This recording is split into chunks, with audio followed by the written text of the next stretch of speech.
dari kelompok 5 yang terdiri dari 4 orang dengan saya sendiri, Casya Sasmita Dwi Malizar, dan teman saya, Pipin Sapitri, saya Rahma Aulia, saya Meisya Tara Citra.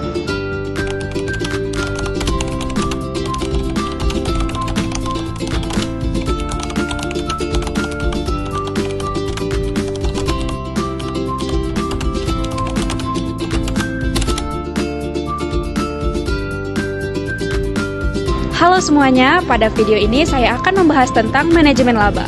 Manajemen laba perusahaan dengan contoh yang ada di kehidupan kita sehari-hari. Nah, manajemen laba itu sebenarnya adalah cara yang dilakukan oleh manajemen perusahaan untuk mengatur laporan keuangan, khususnya laba, supaya terlihat sesuai dengan tujuan tertentu. Nah, tujuannya bisa bermacam-macam. Misalnya, agar kinerja perusahaan terlihat stabil, target laba tercapai, atau supaya investor tetap percaya. Nah, supaya lebih mudah dipahami, kita pakai contoh kita sehari-hari, contohnya yaitu misalnya kita sebagai mahasiswa punya uang bulanan.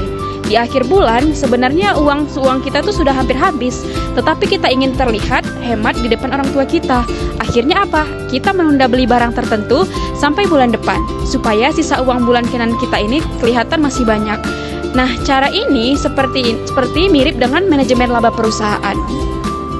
Dalam dunia perusahaan, manajemen laba menunda pencatatan biaya ke periode berikutnya atau mempercepat pencatatan pendapatan. Contohnya, biaya perawatan mesin yang seharusnya dicatat sekarang ditunda dulu supaya laba tahun ini terlihat lebih tinggi, atau pendapatan yang seharusnya dicatat tahun depan dicatat lebih cepat agar laporan keuangan terlihat bagus. Manajemen laba biasanya dilakukan karena adanya tekanan. Misalnya tekanan dari pemilik perusahaan, tuntutan target kinerja, atau sistem bonus yang tergantung pada laba.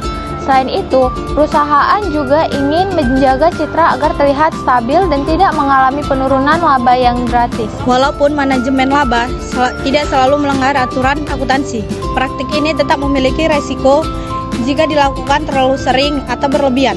Laporan keuangan tidak lagi mencerminkan kondisi perusahaan, yang sebenarnya hal ini bisa merugikan investor, kreditur, dan pihak lainnya yang menggunakan laporan keuangan untuk mengambil keputusan. Oleh karena itu, manajemen laba perlu diawasi dengan baik. Pengawasan bisa dilakukan dengan melalui peran auditor, independen, sistem pengendalian internal yang kuat, dan penerapan good corporate governance. Dengan pengawasan yang baik, perusahaan dapat menyajikan laporan keuangan yang lebih transparan dan dapat dipercaya.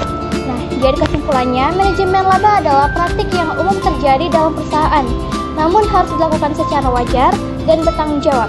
Jika tidak, dampaknya bisa merugikan banyak pihak.